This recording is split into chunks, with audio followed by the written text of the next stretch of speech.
Bem-vindos a mais um episódio de Soltem as Ideias, onde não entram tabus e a liberdade de expressão será sempre a nossa companheira de programa. Continuamos com Onofre Varela, que completa 60 anos de carreira artística. E recordemos que Onofre Varela não é só cartunista, é um artista plástico, ilustrador, autor de livros, enfim, determinadas áreas da cultura e das artes, e nós aqui estamos para contar alguns dos seus episódios mais marcantes. Se acompanhou os episódios anteriores da singular vida deste artista, aqui no Soltem as Ideias, sabe que temos o nosso convidado para falar em diversos temas. O que eu vos aconselho é irem atrás e acompanharem os episódios anteriores, porque vão encontrar coisas extremamente curiosas. No episódio de hoje vamos falar de censura e de religião.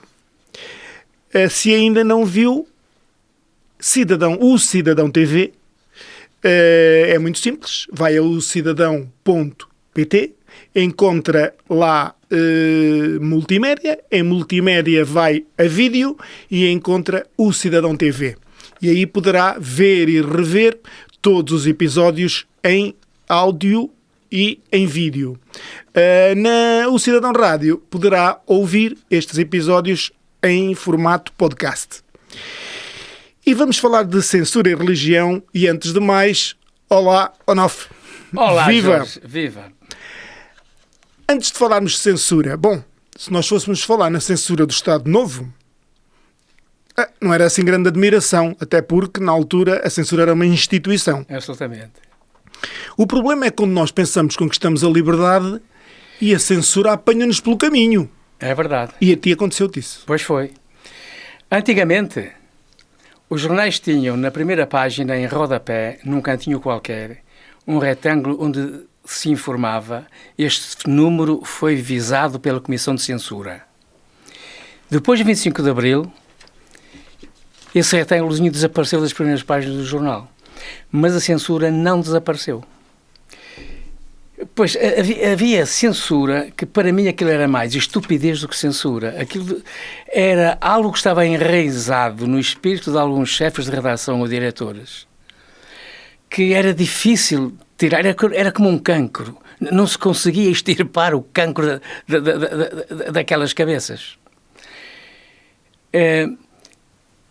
A primeira vez. Isso depois do depois de 25 de Abril. Pois, depois de 25 de Abril. Era normal. Antes era normal. Tinha lá claro, estava lá aquela coisinha avisada pela censura. Toda a gente sabia. Que remédio. Aí... toda a gente sabia. Mas, estou-me a lembrar, antes de 25 de Abril, eu estava em Angola, na Guerra Colonial, em 1967, e houve uma cheia gigantesca no Tejo. Morreu imensa gente. As notícias eram censuradas e não se podia dizer que morreu gente. Quando morreram 4 ou 5 pessoas, a censura obrigou os jornais a reduzirem o comprimento dos títulos da primeira página. Eu tenho um diário popular com o título a 6 colunas. A partir de uma certa altura, a censura obrigou a que o maior título não podia exceder 3 colunas. E não se podia dizer que morreu gente. Não se podia dizer isso. E então que se suicidou... É verdade, é que ninguém se suicidava. Caíam da ponte. Não se atiravam. Tropeçavam na linha de comboio e foram apanhados pelo comboio. Era tudo um acidente. Nunca ninguém morria com propósito de se suicidar. O suicídio não existia. E a primeira vez que eu senti censura no jornal foi no início, agora não sei bem as datas, mas foi quando comecei a trabalhar no 1º de janeiro, já depois de 25 de abril. Eu comecei a colaborar com o 1º de janeiro em 1968, como colaborador eventual. Mas depois, durante uns anos, não fui contactado. Só após o 25 de Abril é que me contactaram, no sentido de ir lá todos os dias fazer a maqueta da primeira página, porque iam mudar o grafismo ao jornal, iam começar a primeira página e tal. Eu ia lá todos os dias, 2 horas por dia, depois de sair do emprego, trabalhava numa agência de publicidade, ia lá só para fazer a maqueta da primeira página. Mas como eu fazia desenhos, eu propunha desenhos, caricaturas, cartoons, ilustrações, e o chefe de redação e os diretores aceitavam. Depois convidaram-me para ficar lá o tempo inteiro e pronto, estive nos jornais até me reformar no ano 2000. Sim, como nós já falámos, passaste por eles todos. Passei por eles todos. Mas a primeira vez que senti a censura foi no 1º de janeiro e eu li um livro de um autor francês, Jean-Pierre Moati, que era advogado. Depois da sua advocacia, foi estudar hebreu e escreveu um livro onde contava a sua versão bíblica, do seu ponto de vista de um não religioso que leu a Bíblia no original hebraico e encontrou elementos que contrariavam, de certo modo, o que a Bíblia normal registra e muito mais o que é ensinado, o que é dito nas seitas e nas igrejas. E então escreveu um livro sobre o assunto. Eu comprei aquele livro, li e entusiasmei-me de tal modo que andei a consultar a Bíblia e a fazer resumos do que lia e considerei que, de facto, o homem devia ter razão. Ali havia há no Gênesis algo que ultrapassa a religiosidade. Quem quiser ver no Gênesis naves espaciais e extraterrestres, vê. Está lá explicitamente. Por exemplo, Moisés, quando desceu sobre o Monte Sinai, na Bíblia narra a descida Deus. Moisés é que conta o que viu. Viu Deus a descer sobre o Monte Sinai e diz que Deus desceu sobre fumo e fogo e grande ruído de buzinas. Agora eu pergunto, Deus, para se mostrar à malta, tem que fazer um cagaçal desse tamanho? Aquilo é a narrativa da descida de uma nave espacial. Quem quiser ver por esse prisma, vê. Nada impede de ver assim. Portanto, isto é só uma das possibilidades, mas há mais. Exatamente. A Bíblia Mas vamos já à censura. Já chegamos aos episódios da Bíblia. Vamos continuar com a censura. Sim. Porque há algumas coisas importantes que tu, na primeira vez que sentiste a censura, que foste censurado numa peça, foi no 1º de janeiro. Foi no 1º de janeiro, que tem a ver exatamente com o meu discurso da Bíblia. Que tem a ver com isso. E o que é que tu fizeste para ser censurado? Era isso. Porque nessa altura era muito comum todos os dias serem noticiadas observações de OVNIs. Todos os dias havia alguém que viu OVNIs em qualquer parte do mundo. E então em Portugal todos os dias também havia OVNIs. De tal modo, aquilo tornou-se uma coqueluche que houve edições de revistas e jornais especificamente dedicados ao tema. Exatamente. E a juventude, eram vários. Exatamente. E a juventude era uma grande consumidora do assunto. E eu, que quando cumpri o serviço militar, uma noite, vi algo que não sei explicar o que vi. Portanto, na altura não se falava em OVNIs, falava-se em discos voadores. Exatamente. E eu fiquei curioso, quis saber o que é que vi. E depois de vir da tropa, depois de vir da Angola, andei à procura nas livrarias de livros que me elucidassem o que é que vi. E o que é que tu viste? O que eu vi foi uma coisa que podia, à primeira vista, ser um avião. Eram 2 luzes que se perseguiam e tremiam ligeiramente, como que se fosse um cigarro aceso nas 2 pontas, a movimentar-se. Eu só via as 2 pontas com ligeiros tremores, com luz. Para mim aquilo era um avião. Eu estava de serviço de sentinela de madrugada aqui no SICA, em frente ao Museu dos Soares Reis. Exatamente. Do antigo Palácio Cristão. Era agosto, o céu está limpo, e quanto mais se olha para o céu, mais estrelas se vê, mais estrelas se alcançam. Eu estava a olhar para aquilo, era um espetáculo gratuito, e estava a olhar para aquilo, vi aquelas duas luzes que se perseguiam e pensei, é um avião. E fiquei a olhar. De repente, aquelas duas luzes deslocaram-se em ângulo reto e deslocaram-se a par. Já não era avião. E não sei o que era. Podia ser um meteorito entrar na atmosfera, não podia ser, porque ao entrar na atmosfera podia fazer ricochete, para fazer o ângulo reto, fazer ricochete, mas não se via. Porque o meteorito só se vê na atmosfera depois de penetrar na atmosfera e ficar incandescente com o atrito, com os gases da atmosfera. Exatamente. Não é? Pois, claro. Portanto, eu fiquei sem saber o que vi. Muitos anos depois... Um OVNI, não é? Um disco voador, na altura falava-se em disco voador.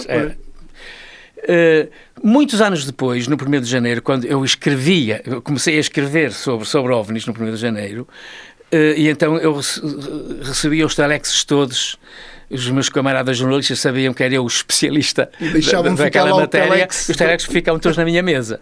Então um dia vi num telex, um sujeito qualquer, nos Estados Unidos da América, viu exatamente o que eu vi. Duas luzes que se perseguiam, fizeram ângulo reto e deslocaram-se a par. Eu disse, bolas, eu não sonhei. Agora, o que é que eu vi? Não faço ideia nenhuma. Mas sei que houve um gajo na América que viu a mesma coisa que eu vi. E não foi no mesmo dia? Não foi no mesmo dia, porque isto aconteceu, a minha observação foi na década de 60 e este telex era já da década dos fins de 70, princípios de 80.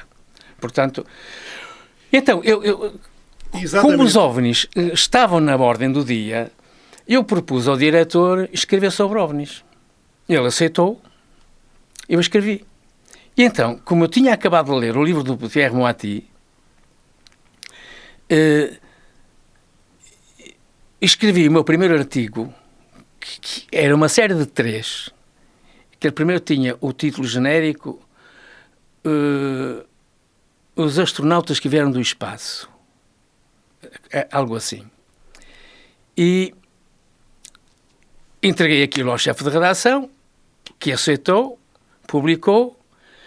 Depois de publicado, é que é o diacho. Pois. No dia seguinte... Sim, depois do 25 de Abril é depois de publicado. Exatamente. No dia seguinte eu chego ao jornal e tenho um recado para falar com o diretor. Lá fui falar com o diretor. Era na altura o Sr. Manuel Pinto Azevedo? Não, já não era o Manuel Pinto Azevedo, já tinha falecido. Era o Freitas Cruz. Freitas Cruz, que para mim merece todos os elogios, que foi um homem que, graças a ele, eu continuei no jornal depois do 1º de janeiro e no Notícias, e tal, fiz a minha carreira toda graças a ele. E ele dizia-me, ele tinha, portanto, eu fui ao gabinete dele, ele tinha o jornal aberto naquela página, e disse, Varela, eu não tenho nada contra este que você escreveu, mas o que é que quer dizer aquele Porque tinha os astronautas que vieram do espaço, e entre parênteses, um. O que quer dizer aquele Isso quer dizer que é o primeiro artigo de 3, já tem os outros escritos. Dizer, pois, mas eu não quero que você escreva mais sobre isto. Porque eu recebi telefonemas de leitores indispostos com este texto. E eu não quero perder clientes, eu não quero perder leitores. Pronto, então, essa foi a primeira censura. Foi a primeira vez que depois de 25 de Abril sentiste que estavas a ser censurado. É claro, depois com o correr do tempo fui-me apercebendo outras coisas. Mas tu percebeste o ponto de vista dele? Ou... Eu percebi que era uma censura sob o ponto de vista da religião. Eu percebi que era isso. Sim, os tais leitores que ligaram certamente seriam pessoas da religião. Eu estava a falar da Bíblia de um modo que não tinha nada a ver com o que as religiões dizem do conteúdo da Bíblia, não é? Não tem nada a ver. E então, pronto, então não escrevi mais sobre o tema Bíblia, escrevi sobre o tema OVNIs, escrevi durante 2 anos e meio, enquanto estive no janeiro. Todas as semanas escrevia sobre o assunto. Depois, no Jornal de Notícias, aconteceu uma coisa engraçada. Quando na Escócia uns cientistas clonaram a primeira ovelha, a ovelha Dolly. A Dolly, a famosa Dolly. Foi muito noticiado. Conseguiram fazer uma ovelha sem macho, a partir da célula de uma fêmea, colocaram a célula da mãe no seu próprio ovário e ela gerou um filho. A partir daqui, homens não sois precisos para nada. Exatamente, pois não está. Absolutamente. Então, eu achei piada aquilo e pensei, o primeiro clonador foi Deus ao ter feito Eva a partir de uma costela do Adão. Será que costela é um modo de dizer célula? E então, com base neste pensamento, escrevi um texto bem humorado sobre... Sim, estava mesmo a convidar. Exatamente, estava mesmo a convidar. Escrevi um texto bem humorado sobre isto e tal, onde colocava outras questões, como por exemplo, a mulher, depois de relações sexuais, deve lavar-se. Isto está na Bíblia. E eu pergunto, o que é que Deus tem a ver com isso? A mulher menstruada deve evitar relações sexuais. O que é que Deus tinha a ver com isso? As viúvas devem ser respeitadas e protegidas. Isto é um facto. Básico. É básico. E humano. E humano em qualquer sociedade que se preze. O que é que um Deus tem a ver com isto? Então, eu fui à Bíblia respigar algumas frases que publiquei nesse texto a propósito da ovelha Dolly. E interrogava-me sobre isso. A coisa foi publicada. No dia seguinte, o diretor chamou-me. Amarela, isto que você escreveu é um disparate. E eu perguntei assim, diretor, o Jornal de Notícias é um jornal nacional aberto a todas as opiniões ou é um jornal da paróquia que só pode dizer o que a Igreja Católica quer? Não, é um jornal nacional aberto a todas as opiniões. Então, essa é a minha opinião. Bom, portanto, foi a segunda vez que fui censurado por essa coisa. Depois aconteceram outras coisas, como, por exemplo, eu fazia ilustrações para artigos de opinião. Uma vez, um colaborador, um advogado aqui do Porto, escreveu sobre algo que aconteceu quando estavam a tratar da Expo 98. Houve alguém da Expo, agora não sei nomes, que fez conta que era seu uma boa verba de dinheiro que estava lá em cima do meu secretário. Fez de conta. Fez conta que era seu. E então esse advogado escreveu sobre isso. Eu tinha que ilustrar. Esse administrador era o administrador da Expo, que tinha como símbolo o Gil. O bonequinho Gil. Exatamente, que foi feito por António Modesto, um amigo meu, exatamente, que foi professor das Belas Artes. E então, eu, para ilustrar esse texto, desenhei o Gil com o saco de notas, saco de dinheiro às costas e com uma máscara de ladrão. Entreguei aquilo ao chefe de redação. No dia seguinte, olho para o jornal, o que é que saiu? O boneco sem máscara.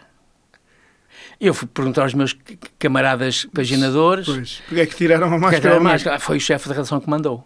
Claro, eles não iam tirar. O chefe de redação me mandou tirar a máscara. Portanto, quer dizer que roubar tudo bem desde que não se use máscara. A máscara é que é uma chatice. Pois foi ali a máscara que foi censurada. Porque o boneco não foi censurado. Não, o boneco saiu. Agora, mas sem máscara. Outra...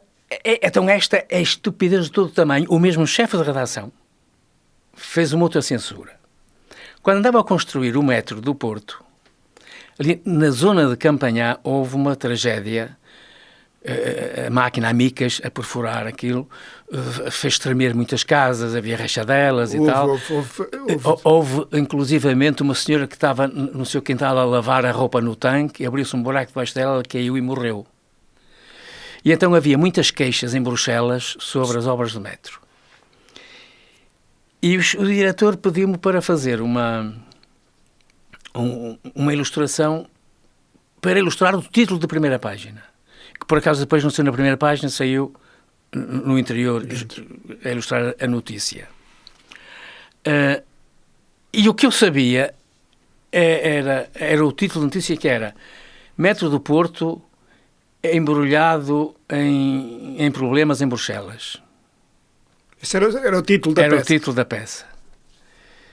Eu, só sabendo do título, não sabia mais nada, eu tirei partido da palavra metro como medida, como dimensão, como unidade de medida. Exato.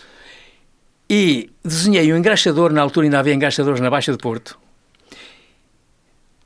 um engraxador a limpar uns sapatos e a comentar: tão cedo não temos metro, os problemas são aos quilómetros. Era só para brincar com unidades de medida, o metro e o quilómetro. Quer dizer, que havia muitos problemas. Exato. Entreguei o desenho e no dia seguinte a coisa sai só com a segunda linha. Tão cedo não temos... Não, com a primeira linha, tão cedo não temos metro. Só, mais nada. Não tinha mais nada. Nada. Os problemas são aos quilómetros, desapareceu. Uma estupidez de todo o tamanho. A partir daí, para mim, um censor é, antes de mais, uma realíssima besta. Porque só depois de ser besta é que pode ser censor. Porque primeiro tem que ser besta. Primeiro tem que ser besta. És besta? Ótimo, pode ser censor.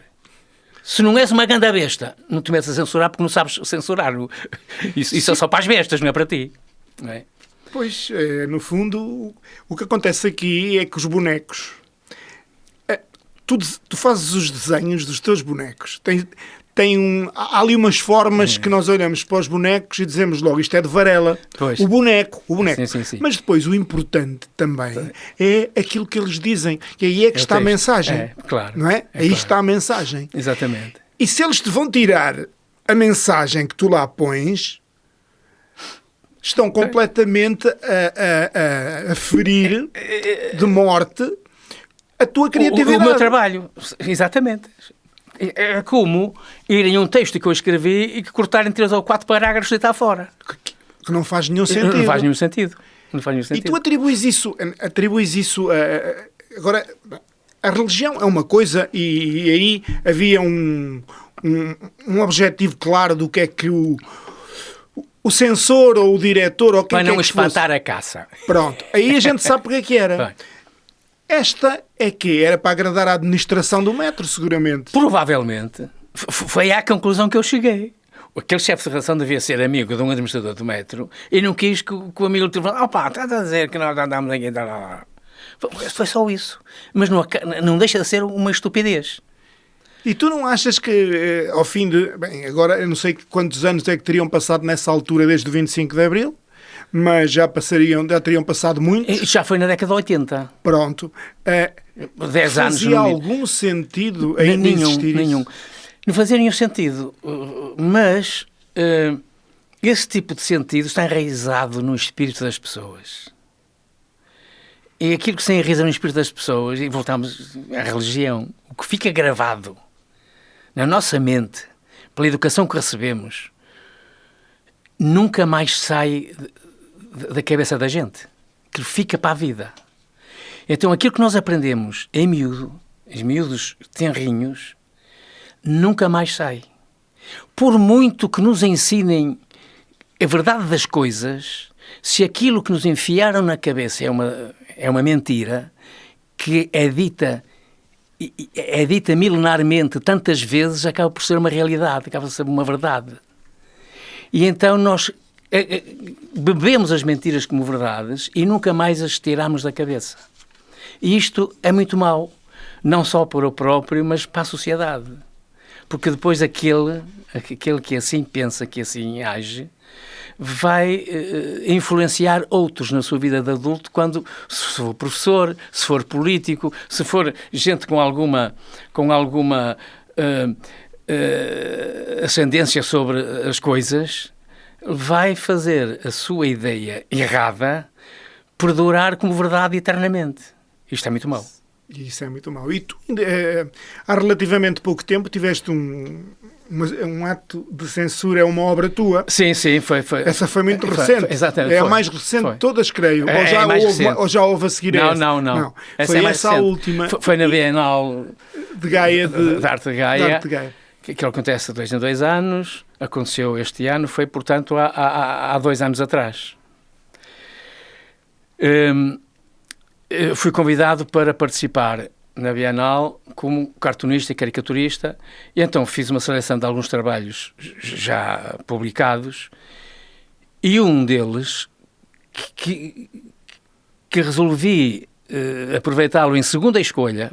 Na primeira escolha não fazia parte, mas na segunda escolha era um boneco que já tinha publicado há 3 ou 4 anos no Jornal Gaiense, portanto já lá vão 2 anos, há 5 ou 6 anos que tinha publicado aquele desenho, que é a figura do Hitler com a estrela de Davi no peito e a cruz gamada no braço, e uma legenda que dizia: os israelitas fazem aos palestinos o mesmo que Hitler fez aos judeus. Isto é uma verdade histórica, isto nem é uma opinião, isto é uma verdade histórica, que eu ilustrei com um boneco a propósito.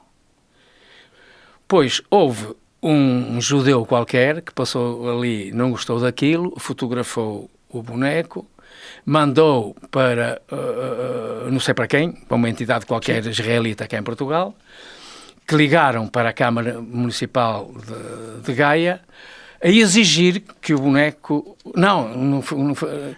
nem falavam no boneco concretamente, falavam que estava ali um desenho antissemita, porque para essas bestas, algo que diga que os judeus estão a fazer o mesmo que fez o Hitler a eles próprios, alguém que diga isto é um antissemita. Portanto, para uma besta... Foi isso que aconteceu. Para uma besta israelita, eu sou antissemita, o que é uma mentira de todo o tamanho.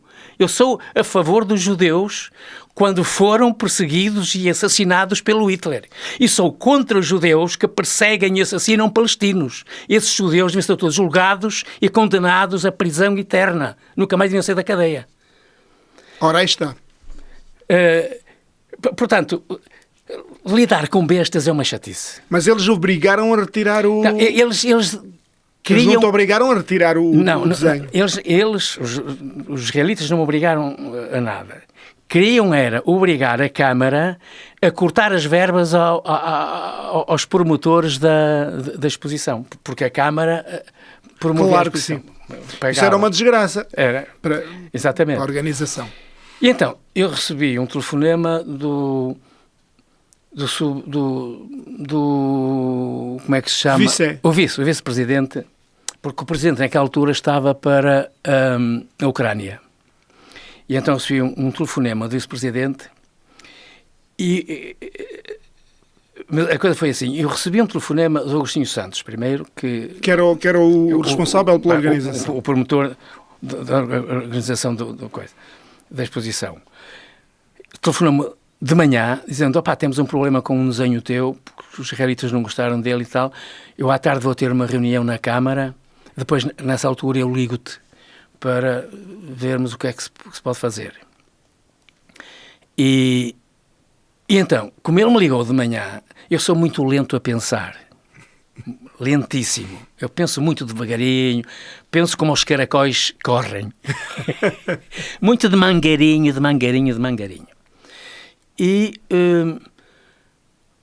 Mas do meio da manhã até ao meio da tarde deu para pensar. À tarde, quando o Agostinho me liga, pôs-me em contacto com o subdiretor, o vice-presidente, e eu reparei que ele estava com uma batata quente na mão. Portanto, eu já tinha tempo para pensar e eu sabia de outras coisas que não abordei na altura, mas eu sabia de outras coisas. Eu sabia, por exemplo, que os israelitas tinham interesses imobiliários em Gaia. Portanto, quando o vice-presidente me falou, mostrou-se tão preocupado com aquilo que eu aliguei a preocupação dele ao investimento israelita em Gaia.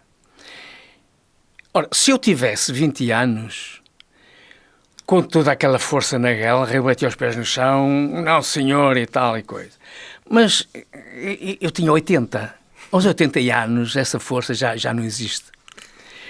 Então disse ao homem, olha, vamos fazer o seguinte, vamos retirar o meu desenho com uma condição, deixar o espaço em branco, portanto não preencher o espaço com outro boneco, para quem notar a falta de algo ali, perguntar o que é, e então disse às pessoas o que é que estava lá. Ou seja, ficou ali um espaço vazio, espaço em branco, vazio, que chamava a atenção. A pessoa entra para ver a exposição e vê ali um espaço vazio. Exatamente. E há aquela curiosidade, mas o que é que estava aqui? O que é que estava aqui? Então disse às pessoas o que é que estava lá e porque é que foi retirado. Pronto. E tu estavas lá e dizias isso. Exatamente. Eras tu que fazias isso. Das vezes que eu estava lá, era eu que fazia isso. Fazias isso. Portanto, a coisa ficou assim e para mim ficou a coisa resolvida. Mas para os israelitas não ficou nada resolvido. Mas os censores, lá está a besta do censor, ao fazer uma coisa destas, não ocultou o meu desenho. Pelo contrário, promoveu-o. Porque logo a seguir eu fui entrevistado pelo Jornal de Notícias, o boneco foi publicado no JN, com a minha versão. No dia seguinte, a TVI foi à minha casa filmar-me uma conversa sobre o assunto, mostrando o boneco, passou no telejornal da hora do almoço. Correio da Manhã, outros jornais, todos os jornais publicaram aquele desenho. Se o desenho não saísse da exposição, ninguém via porque ninguém ia lá, que aquilo é no cu de Judas, aquilo é muito longe. As pessoas iam à exposição na abertura e no encerramento. Durante a abertura e o encerramento, eu penso que ia lá pouca gente. Das vezes que eu lá fui, estava lá eu e mais 2 ou 3 pessoas. Portanto, ninguém via o boneco. E depois o boneco estava no meio de centenas de desenhos. As pessoas passavam por lá e andavam, nem reparavam nele. Assim, os jornais falaram, a rádio, a televisão... Falou toda a gente. Toda a gente falou e toda a gente ficou a saber que os israelitas censuraram aquilo que eles nunca deviam ter feito, que era fazerem aos palestinos o mesmo que Hitler fez aos judeus. Eles nunca deviam ter feito isso e continuam a fazer. E, curiosamente, um boneco que numa sociedade democrática devemos aceitar uma opinião diferente da nossa. Absolutamente. Aquele boneco não estava ali a ofender ninguém. Absolutamente nada. Era a opinião daquela pessoa em causa. O Onofre Varela pensa assim. Claro. Se calhar o boneco que está ao lado do Onofre Varela pensa de uma forma diferente. Claro. Ok, tudo bem, não é? Claro. E depois acabou por correr mal esse amor tão grande entre a Câmara de Gaia e os israelitas. Exatamente. Que até depois levou gente à cadeia, não é? Claro. Portanto, logo a seguir, porque depois alguns amigos na brincadeira disseram: pá, tu fizeste uma coisa que promoveste a prisão do vice-presidente. É mentira, já não tinha nada a ver com isso. Exatamente. No fundo, uma coisa que se nota é que muita da censura que existiu em relação à tua pessoa ou ao teu trabalho, teve a ver com a religião. Com a religião, é verdade. Até aqui, é verdade. Porque judeu é religioso. Claro. Portanto, estamos a falar sempre de religião. É, sempre. Ou porque os pões como extraterrestres, não gostam. Ou porque daqui, ou porque dali. Ou seja, a religião foi sempre para ti uma pedra no sapato. Foi, e é curioso, às vezes... Fico a pensar, mas porquê eu estar tão obcecado com a religião? Digo este obcecado entre comas porque, na verdade, não estou obcecado com nada. O que acontece é o seguinte. Tudo isto tem a ver com o princípio das pessoas, com a meninice. E eu lembro-me que eu teria para uns 4 anos, tive a minha primeira experiência religiosa. 4 anos? Para uns 4 anos, lembro perfeitamente. Eu chamo isto uma experiência religiosa, porque a religião é intrínseca ao ser humano. Não é preciso ninguém dizer-nos para adorar, seja o que for, para nós adorarmos. Porque nós adoramos naturalmente.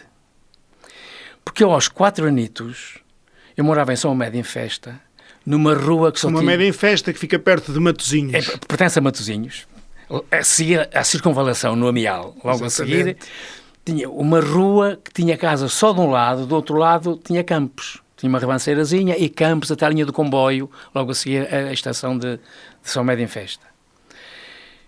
E em frente à minha casa havia um terrenozinho relevado com umas silvas e uns fetos e tinha uma única árvore, um pinheiro imenso, hirto como um pinheiro, e eu passava imenso tempo na janela a olhar para o pinheiro. Eu adorava aquele pinheiro. Quando podia sair de casa, ia até ao pinheiro, acariciava, o cheirava, apanhava carumas. Abraçava, apanhava carumas, pinhas e guardava aquilo como relíquias. Isto, para mim, foi um sentimento religioso que eu tive pelo pinheiro. Curiosamente, 20 anos depois, 16 anos depois, estou na tropa e chego ao norte da Angola e encontro-me com o Imbondeiro. Um Imbondeiro é uma catedral. Um Imbondeiro é uma catedral. O tronco do Imbondeiro é um mundo. Pede silêncio religioso à sua beira. Eu enfrento um Imbondeiro, era como se tivesse entrado numa igreja. Eu sou ateu, entro nas igrejas com todo o respeito, com silêncio, não incomodo ninguém, vejo o que tenho a ver. Às vezes sinto-me bem sentado numa igreja. E então este sentido religioso que eu tive em miúdo sempre me acompanhou, só não assisti a missas em miúdo por 2 razões. Ou melhor, por uma razão. O pai era ateu. O meu pai era ateu, comunista e republicano. Portanto, eu tive que crescer republicano, ateu e comunista. Claro. Tudo tem a ver com o princípio das pessoas. Exatamente. O que é que tu ias fazer? Não podia ser de outra maneira. Era assim. Eu andava na segunda classe, o meu pai, que até aí tinha sido padeiro, depois tomou conta de uma mercearia e adega em Rio Tinto. E então ali na tasca do meu pai, depois das horas da noite, fechava-se a porta e ficavam lá sempre 3 ou 4 clientes a conspirar contra o Salazar. Ali todos os dias se matava o Salazar, aquilo era sangue por tudo quanto era lado. Matava-se o Salazar e dizia-se que todos os padres deviam ser presos todos. Naquela altura havia um ódio à religião, exatamente, aos padres, às igrejas. Portanto, eu cresci a ouvir este discurso. Eu não posso ter outro discurso além deste. É claro que depois, com o correr do tempo, com o evoluir das ideias, com o conhecimento adquirido por leituras e conversas, fui limando.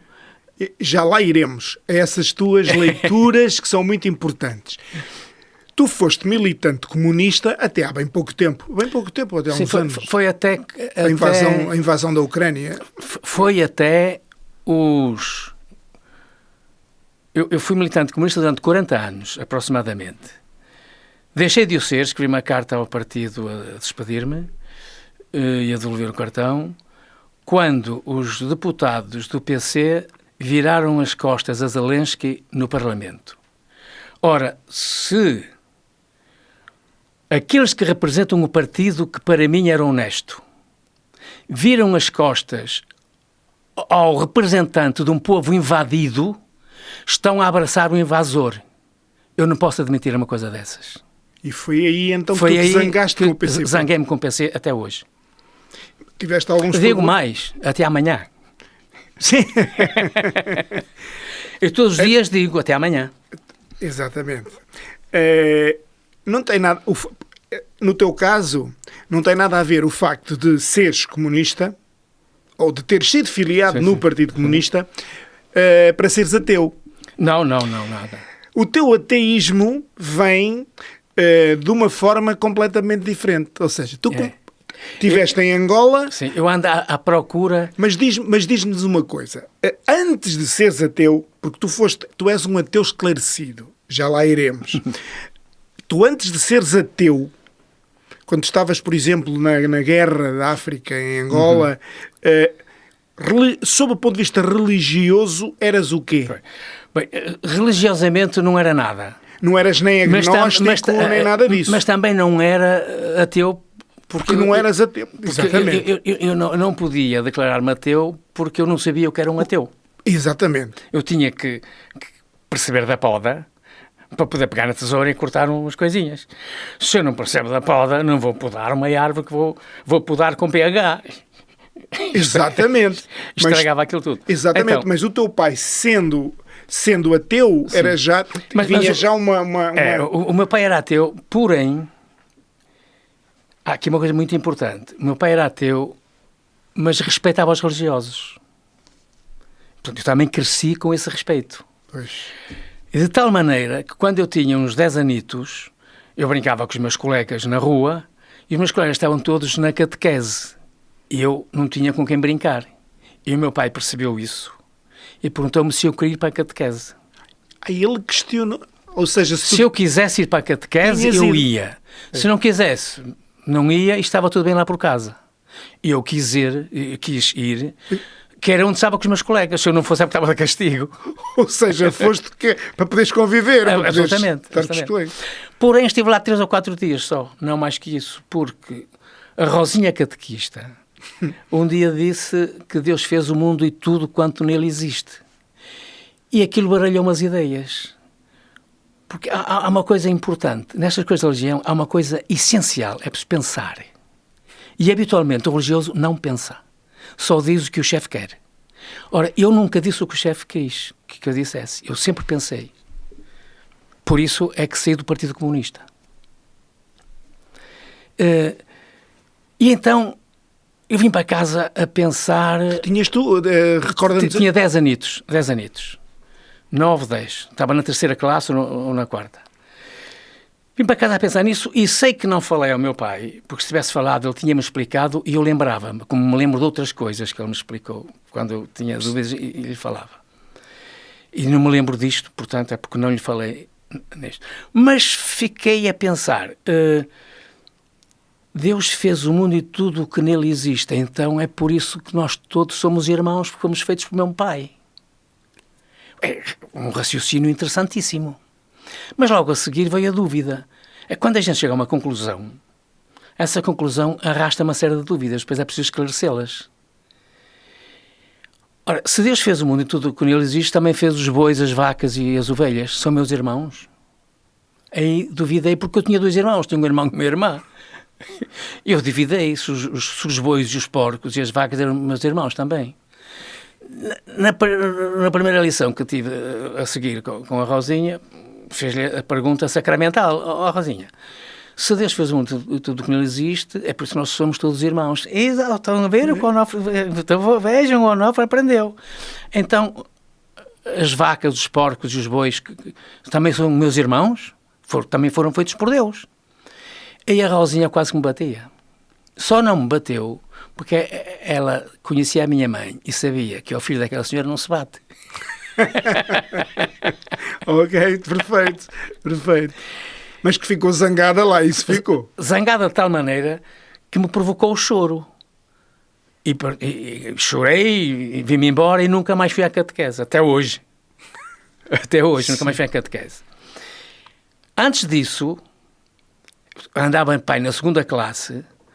Um dia na escola o professor formou os alunos, fomos todos de batinha branca tal, para a igreja, que a escola era perto da igreja de Rio Tinto, da escola da Boa Vista, é hoje um infantário. Na igreja formámos 2 filas em frente a 2 cadeiras, 2 cadeirões com um padre sentado em cada cadeirão.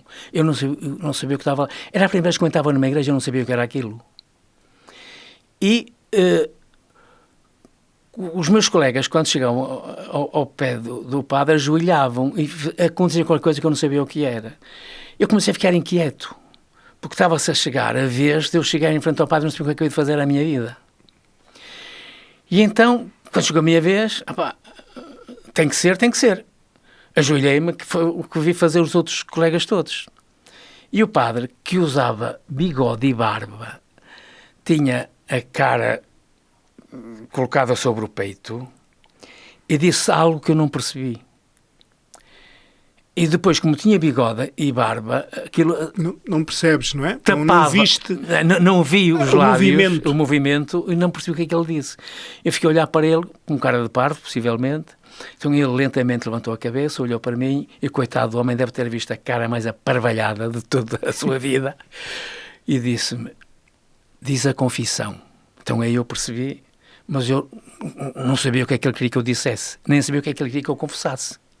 Não sabia. Eu disse, eu não sei. Disse, não, então vai para casa a aprender, quando souberes volta cá.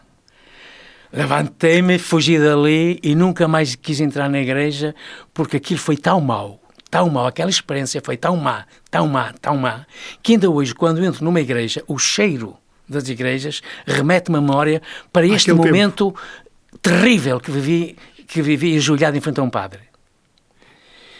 É claro que depois, com o tempo, a coisa foi, depois mais tarde, pertencia à JOC, à Juventude Operária Católica. Era onde estava com os meus colegas. Exatamente, a Juventude Operária Católica, que teve uma importância muito grande na democratização do país. Ainda hoje tenho 2 vezes por ano um jantar com malta desse tempo. Os da JOC, exatamente. Foi muito interessante a JOC porque fez um bom trabalho nessa altura, pela liberdade. Foi, sim, senhor. Mas esta situação que tu estás a contar não, tem a ver com o facto de tu seres ateu, mas houve um momento em que tu sentiste necessidade de perceber algo e que te levou a ser ateu. Exatamente. Isso aconteceu. É que vamos entrar na parte mais importante, que um ateu não é simplesmente uma pessoa que hoje decide, pode ser, mas se hoje decide, eu vou ser ateu. Não. Ok, está bem, mas falta ali qualquer coisa, falta consistência, não é? É como dizer, eu vou ser médico. Claro. Amanhã sou médico. Não pode. Tem que estudar, tem que estudar. E tu também achas que para a pessoa poder ser ateu, também deve perceber algumas coisas. Como é que foi isso? Como é que foi esse clique? Eu digamos que acordei para o fenómeno religioso com a guerra colonial. Até aí a religião passava-me ao lado, não pensava nisso sequer. Mas na guerra colonial a malta conviveu com a morte todos os dias. E eu reparei que os meus camaradas rezavam a Deus com a intenção de que Deus aparasse as balas que vinham contra si. E o que eu sabia de ciência certa e exata é que se uma bala viesse contra mim, não havia mão de Deus alguma que pusesse à minha frente para evitar que a bala me acertasse no corpanzilo. E só me safava, se a bala me acertasse, eu só me safava se fosse socorrido a tempo e se a bala não atingisse de imediato órgãos vitais. Porque senão não havia mão de Deus. Então comecei aí a interrogar os meus colegas, os meus camaradas, porque é que eram religiosos. E comecei a fazer a minha coleção do sentido religioso. E só depois de vir da guerra de Angola, eu comecei a entrar em livrarias à procura de livros sobre religião. Ou seja, a assistir a missas. Angola, essa coleção de pessoas que achava que a mão de Deus podia travar a bala, chamemos-lhe assim. Puseram-me a pensar no assunto. A pensar. Foi. E tu terminas a tropa e então vens. Eu tinha um colega, tinha um camarada, era o fotocine lá, o Tino, o Albertino, era fotocine lá do batalhão, que era protestante e assistia às missas católicas. E eu participava nas missas católicas, porque eu fazia parte de um conjunto musical que era dirigido pelo padre capelão, e esse conjunto musical atuava nas missas. Portanto, eu... Atuavas na missa? Atuava nas missas. Cantava nas missas e tal. Cantava sempre fora da tom. Antes de cantar já estavam todos, inclusive o padre, a olhar para mim de lado. e então, esse camarada, o Fotocino, o Tino, era protestante e assistia às missas católicas porque considerava que era o sítio onde se encontrava com Deus. E eu achava aquilo bonito. Achava que aquele homem quer encontrar-se com Deus e vai para um local que não é a religião dele, mas é ali que se encontra com Deus. Achei interessante. Mas os meus camaradas católicos não achavam interessante. Achavam que ele não podia estar lá porque ele não era não era da religião da seita deles. Católica. Não era católico, rua daqui. Isso também me fez pensar num assunto. Então, uma pessoa religiosa é bem comportada ou mal comportada? É que os meus colegas são mal comportados. São mal comportados ou terem este comportamento com outro camarada que tem outra religião. Mas o Deus é o mesmo. Porquê esta diferença? Então, depois vi de Angolândia à procura de livros. Então, portanto, estive em Angola aos 20 anos. E portanto, chegaste... Isso foi mais ou menos... Tinhas 24? Exatamente. Eu nasci em 44, portanto, fui para Angola em 75, tinha 21 anos. Saí de Angola, saí da tropa com 24 anos. Estive lá 3 anos. E, portanto, foi a partir daí que comecei a procurar livros. E eu tenho aqui uma lista que é para não me enganar. Pois, claro. Tenho aqui uma cábula. Eu obriguei-me a ler muitos livros. Li a Bíblia, li o Corão. Devo dizer que não li a Bíblia de fio a pavio. O Gênesis li-o todo, várias vezes. De resto, tenho respigado muitas coisas. Às vezes... Em diagonal. Às vezes vou assistir a missas, em funerais. Eu tenho sempre uma esferográfica, um papel no bolso. O padre diz alguma coisa e eu tomo nota. Eu, quando chego a casa, vou consultar a Bíblia para perceber o que é que o padre disse. E algumas coisas têm muita razão de ser e acho interessantes. Outras é uma alienação total. Ninguém devia ouvir aquilo, ou se ouvissem, deviam saber o que é que aquilo queria dizer para poderem fazer, para poderem peneirar e perceber para saber se podem engolir aquilo ou não. Daí tu teres ido ler autores para... Eu li a Bíblia, li o Corão, li textos budistas, li filósofos e ensaístas, li o Feuerbach, Schopenhauer, Hobbes, Kant, Spinoza, o Nietzsche. Deixem-me pôr os óculos que é para poder... mas também li o Catecismo Católico, Santo Agostinho, David Hume, Pascal, Pierre Teilhard Chardin, Imai Sartre, Roland Barthes, Bertrand Russell e o português Tomás da Fonseca, entre outros. Portanto, estas leituras, isto não foi feito, não foi um curso rápido, não. Não foi um curso intensivo, não foi, não. Isto demorou tempo. 20 anos. Só aos 40 anos é que eu me considero... 20 anos. Tu só tiveste 20 anos a ler... a ler e a escrever. E não só isto, e a ver programas de televisão, a ler jornais, a conversar com religiosos, a assistir a missas, religiosos das várias religiões, conversar com eles.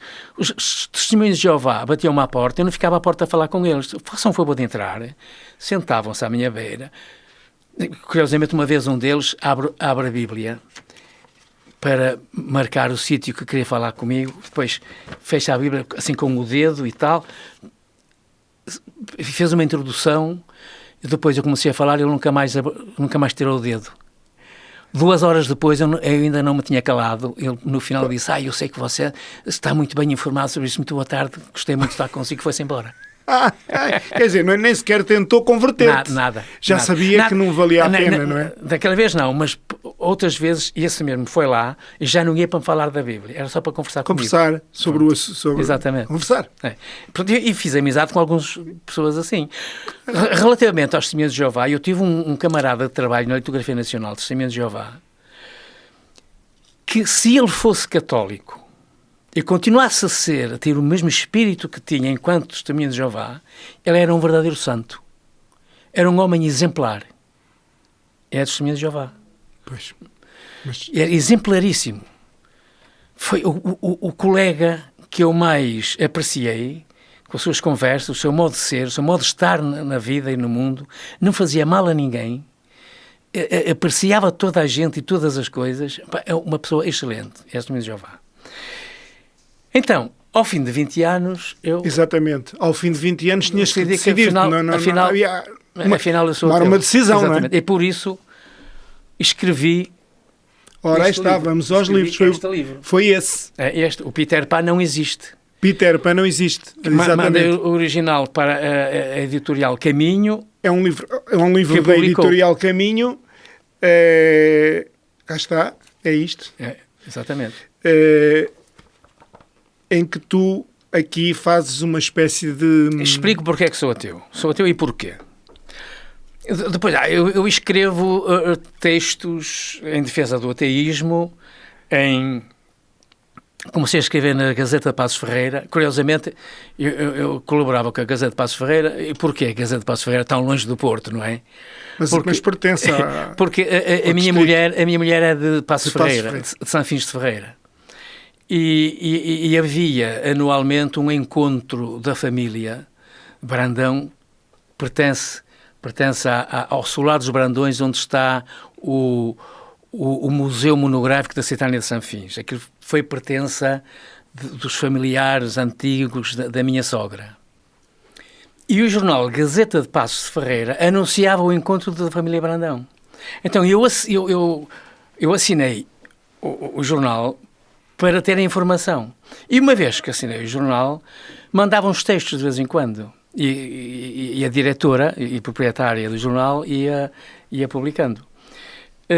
Um dia o jornal passa para outras mãos e o diretor, o novo diretor do jornal, que ainda é o diretor atual e proprietário, que é um advogado lá de Passos Ferreira, o Álvaro Neto, um dia diz-me: uma vez que escreves de vez em quando, escreve todas as semanas.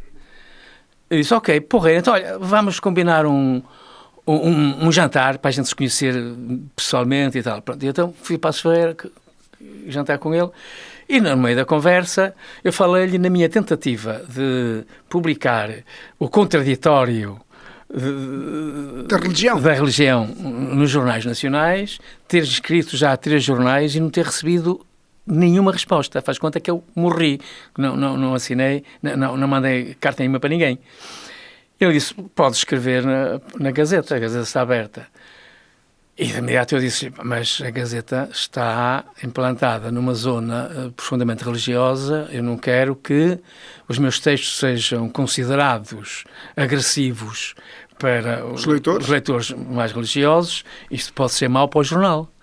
Esse é um problema do jornal, não é teu. Escreve à vontade. Muito bem. Esse problema é meu. Portanto, eu dei com um diretor democrata, um diretor que tem as páginas do jornal abertas a todas as opiniões, sejam elas de onde forem. Ora, aí está, é isso que nós precisamos. Absolutamente, absolutamente. E então, eu comecei a falar nisto por causa Começaste a escrever os teus textos na Gazeta de Passos Ferreira. Exatamente. Os teus textos... em favor do ateísmo. Exatamente. Depois de já teres definido que eras ateu. Exatamente. Depois de teres feito aquelas leituras... Exatamente. E um dia perguntei ao diretor da Gazeta se tinha sentido algo de mau no teor dos meus textos. Ele disse: há para aqui gente que só não te mata porque não podem, porque senão matava-te. Pois. Mas não te preocupes com isso e tal. Mas o tempo foi correndo e as pessoas foram vendo. Porque o que é que as pessoas têm contra o ateísmo? É que o ateísmo é a opinião do diabo. Pois. Um ateu é um diabo em pessoa. Então começaram a ver que, afinal de contas, o ateu não é nenhum diabo. Afinal de contas, um ateu é uma pessoa igualzinha às outras. É tão boa pessoa como má pessoa, como qualquer religioso. Porque na religião é esta coisa interessante. É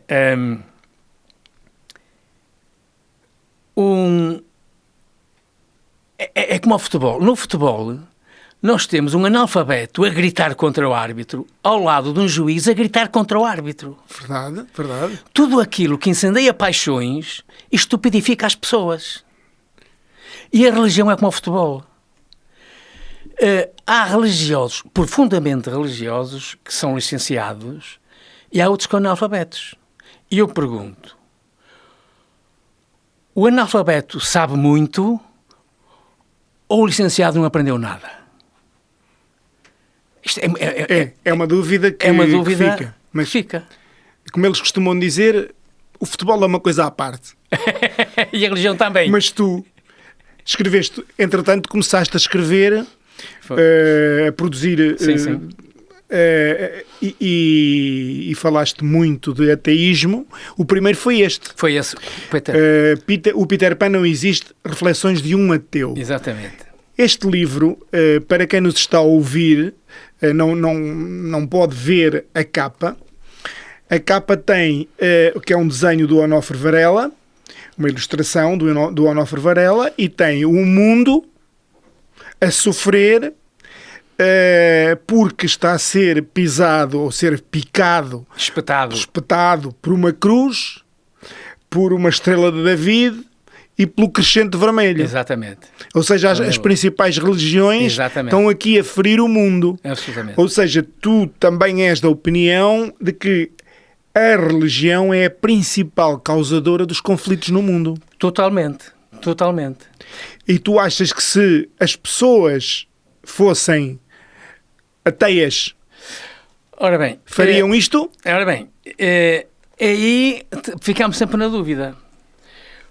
Eu fico sempre na dúvida se uma pessoa religiosa e má seria pior se não fosse religiosa. Eu não sei. Pois. Eu sei que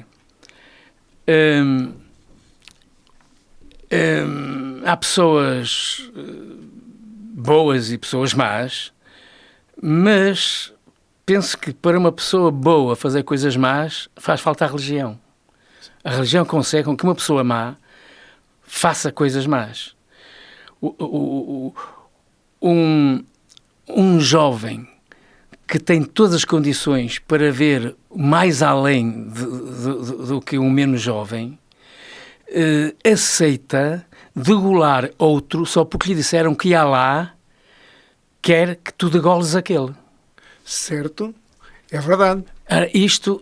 O Alá faz com que aquela pessoa, que se calhar até era uma pessoa excelente, seja patife, que seja assassino. E será que essa pessoa que estás a referir, esse jovem, terá esse jovem informação suficiente para conseguir discernir aqui as coisas? Eu acho que se ele tivesse informação suficiente, não era fanático. Podia ser religioso, mas não era fanático. Cá há essa diferença, não é? Exatamente. Entre o ser religioso e o ser fanático. É uma diferença. O ser fanático abissal. Acaba por ser mau em tudo. Em tudo. Em tudo. Um fanático é... Absolutamente. Mas, de facto, é uma das questões que se pode colocar, porque o ateu tem mais cultura ou consciência histórica, claro, teológica do que um vulgar católico. Não estou a falar de um padre, estou a falar de um vulgar católico. Há aqui uma coisa que me aconteceu, uma experiência que tive na TVI. Uma vez fui convidado para ir ao programa da manhã, que era conduzido pelo Gocha. Manuel Luís Gocha. Eu já conhecia Manuel Gocha daqui de quando ele trabalhou na RTP no Porto. Exatamente. Já me tinha entrevistado cá, e depois, quando eu formei a Associação Ateísta Portuguesa, da qual eu sou vice-presidente, a associação começou pela minha mão no Porto, e então ele achou piada haver um ateu e tal, e convidou-me a ir ao programa. E entrevistou-me não só como ateu, mas também como artista plástico.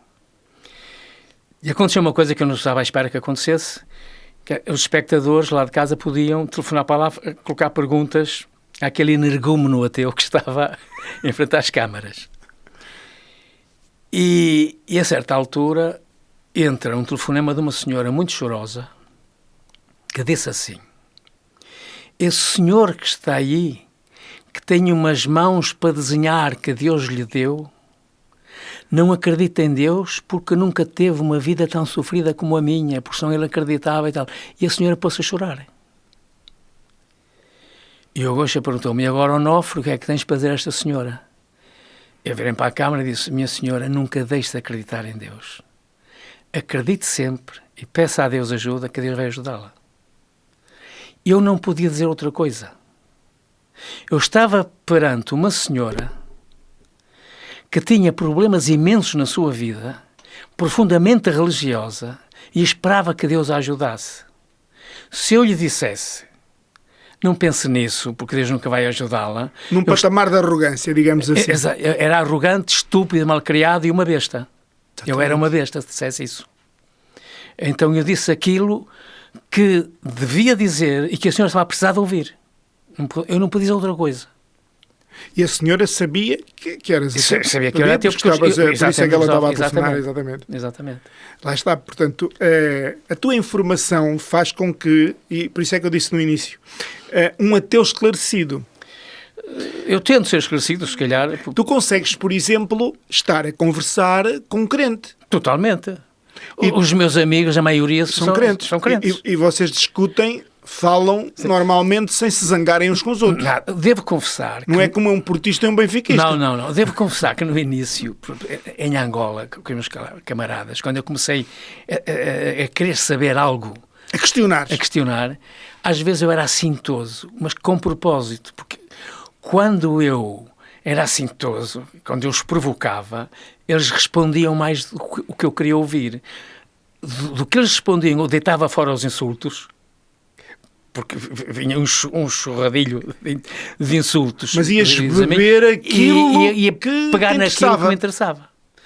Quando comecei a fazer a minha coleção de modos de ser religioso. Muito porque há tantos modos de ser religioso como há de cozinhar bacalhau. E de ser ateu também. De ser ateu também há vários modos. Por exemplo, as primeiras reuniões preparatórias para se formar a Associação Ateísta Portuguesa aconteceram com um homem de mais de 90 anos, o Sr. Manuel Paiva, que era ateu e era anti-aborto, era contra o aborto. Ele considerava que uma mulher grávida não tem o direito de desfazer a gravidez. Está obrigada a levar a gravidez até ao fim. E era ateu. Para mim aquilo é incrível, para mim era incrível. Choca. Mas eu propus que José Saramago tinha sido recebido o Prémio Nobel por aquela altura, eu propus um louvor, o título de sócio honorário para o Saramago. E esse fulano não aceitou, porque Saramago era comunista. Ora bem, aí aqui está um ponto muito importante. Nós temos, isto só para o Dickens era ateu. Tu já há bocadinho citaste ali alguns autores que leste. Sim. Mas há também, por exemplo, o Dickens, da era vitoriana, o grande escritor inglês, sim. Era ateu. O Douglas Adams, aquele que fez os Monty Pythons, também era ateu. O Hemingway, o Orwell, George Orwell, o Asimov, o Isaac Asimov, o Mark Twain, o José Saramago, o James Joyce, o Stephen King, que escreve aqueles livros de terror. Sim.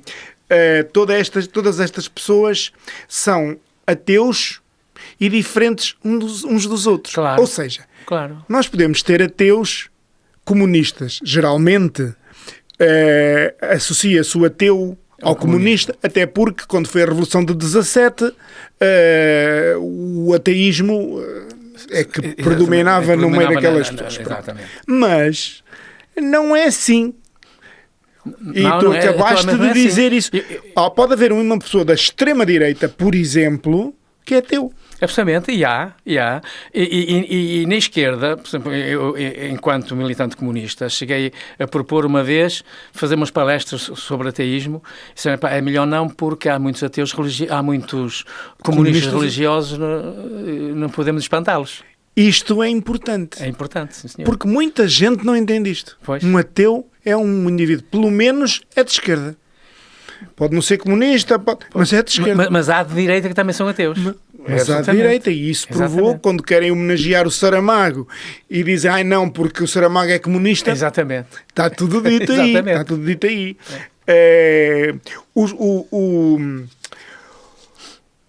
Os teus livros continuaram.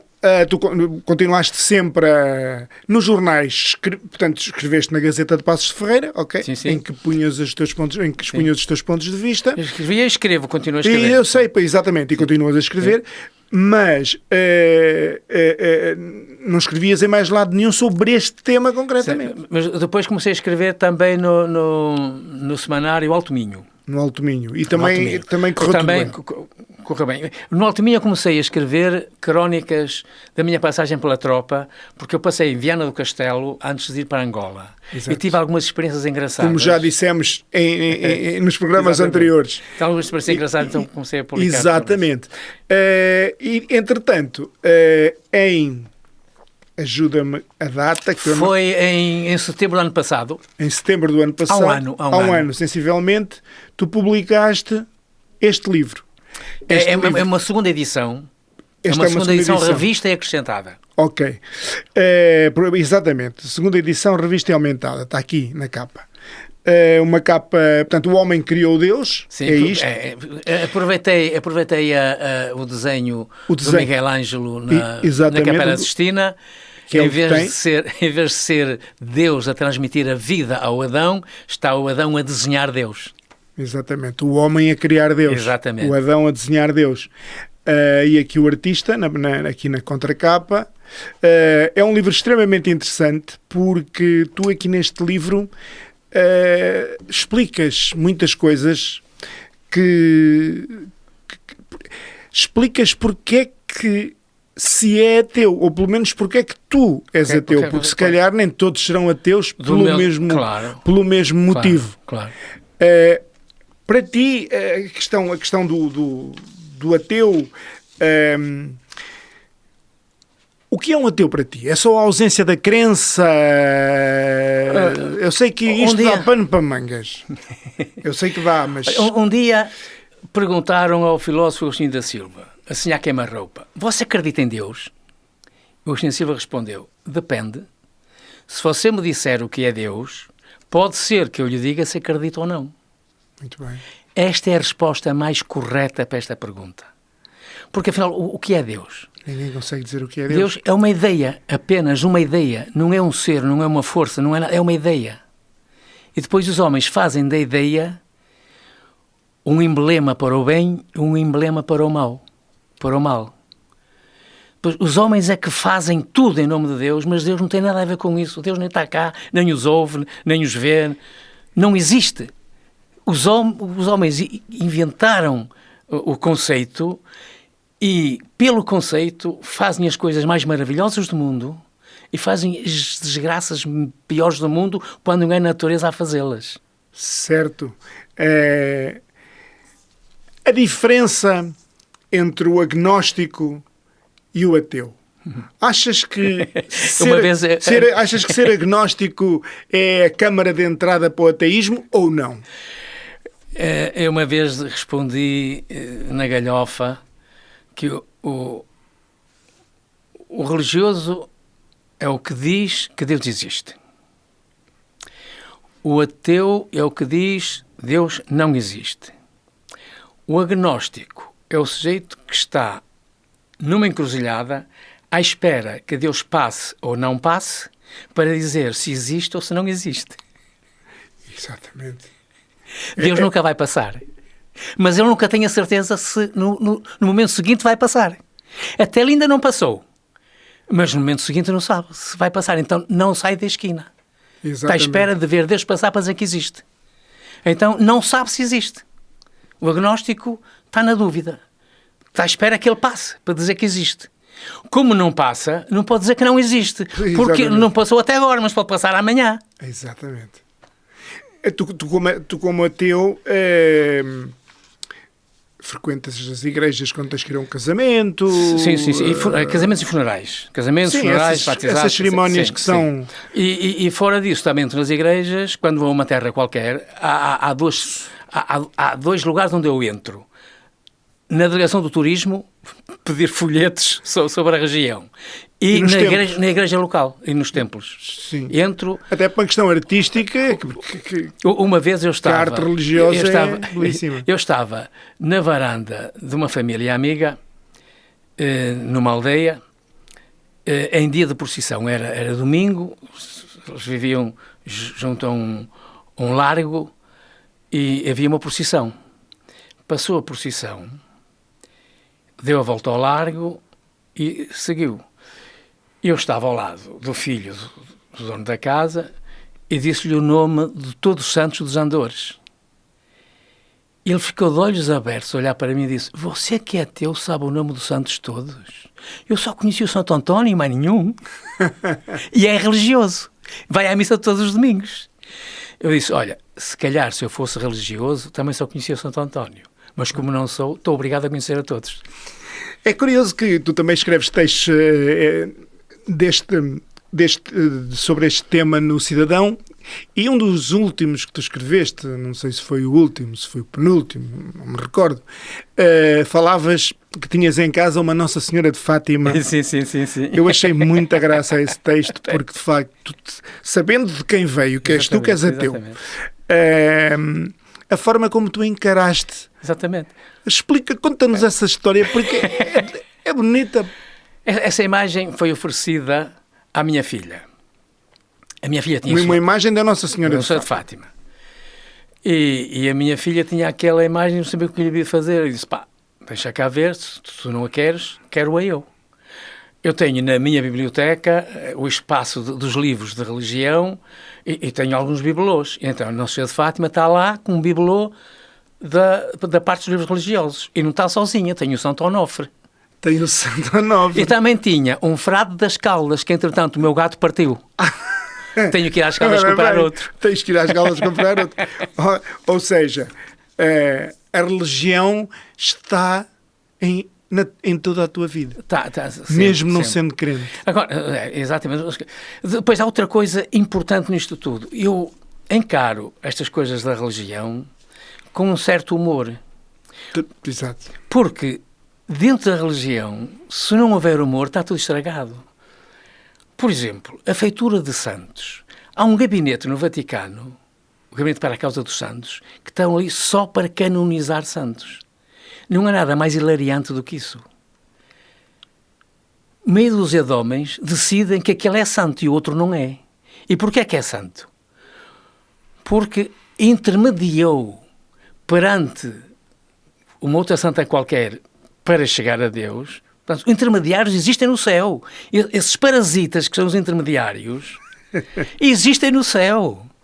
Fazem a intermediação entre o fulaninho que tem o cancro e que pede ao Santo Inácio de Loyola para curar o cancro, e o Santo Inácio pede a Deus: olha, Deus, cura o cancro àquele. Quando o cancro está curado, ai, graças ao Santo Inácio de Loyola. Há um santo que vai ser canonizado, aquele jovem, estás a par, com sim, certeza, eu vi isso. Sim, aquele miúdo, 15 anos. Sim, eu vi isso ontem. Vi isso ontem na televisão ou no jornal, acho que no jornal. Lá está, vai ser canonizado. Fez um milagre, é um bocado com base nisso. As pessoas, é como tu dizes, pediu, meteu uma cunha. Exatamente. Mas é essa a tua percepção. E achas que mesmo os crentes podem perder a fé com facilidade? Podem. E deixarem de ser crentes. Há casos em que isso aconteceu, mas deve ser difícil. Quem tem fé jamais a perderá, acho eu. Quem não tem fé pode adquiri-la a qualquer momento. Não é a primeira vez que um ateu, confesso, acaba por se aliar a uma religião qualquer. Sim. Isso já aconteceu. Portanto, É que o homem é um ser... O homem é a última experiência da natureza. Ainda está na fase do tosco. E ainda os nossos genes estão constantemente, e de geração para geração, as coisas vão se alterando. E pode ser que um dia sejamos tão perfeitos, que conheçamos os porquês de tudo, de todas as coisas, e o porquê que somos, que conheçamos totalmente o nosso cérebro e sabemos porque é que somos religiosos ou não, então que possamos abandonar o sentido religioso. O que será difícil, penso eu, porque isto é intrínseco a nós próprios, a não ser que a evolução, de facto, seja uma coisa inimaginável para já. Mas nós somos assim, tal e qual como somos, e não podemos lutar contra a nossa natureza. O que temos é que acolher o outro como sendo igual a nós. Eu sou ateu, tu és religioso, és um igual a mim, eu sou um igual a ti. Se a coisa não for assim, andamos aqui todos às cabeçadas uns com os outros. Portanto, Onofre, tu como um ateu esclarecido, como eu lhe chamo, isto porque eu conheço ateus que não são esclarecidos. Tu costumas dizer até amanhã se Deus quiser? Não, nunca disse. Nunca disseste? Nunca disse, não. Porque, no fundo, isso até um ateu pode dizer. Porque... Já agora relativamente à Constituição da Associação Ateísta Portuguesa, o primeiro encontro dos ateus foi num almoço em Coimbra. O Carlos Esperança, que era o líder naquele momento,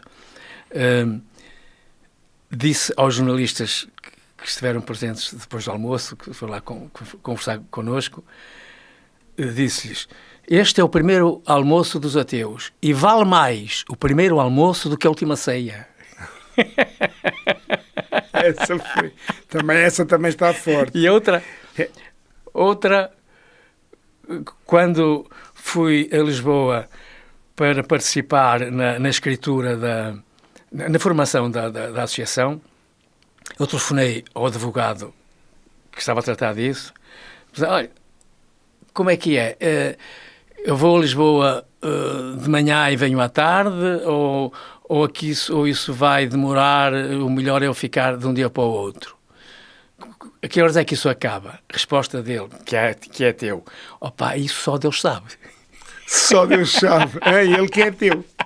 Então, nem nos momentos de aflição tu dizes, ai meu Deus. Não, nunca. Nunca disse. Às vezes digo um palavrão. Claro que não. Digo um palavrão. Pois. Que Deus nos acompanhe. Onofre, muito obrigado. Foi um grande prazer ter-te aqui. Acho que os teus pensamentos, o que tu escreves, é no mínimo um ponto importante para nós pensarmos. No fundo, o importante é isso. Mesmo que não concordemos com qualquer coisa, nós conseguirmos ou nós termos a capacidade de pensar sobre aquilo. E assim terminamos a conversa com Onofre Varela. Pode vê-la quando quiser em ocidadão.pt. E hoje vamos ficar por aqui. Neste programa tivemos o Vítor Lima na parte das câmaras, operação de câmara, tivemos o Filipe Romariz na produção vídeo e áudio, e a apresentação Alberto Jorge Santos. Soltem as ideias, vai embora, mas voltamos em breve. Muito obrigado.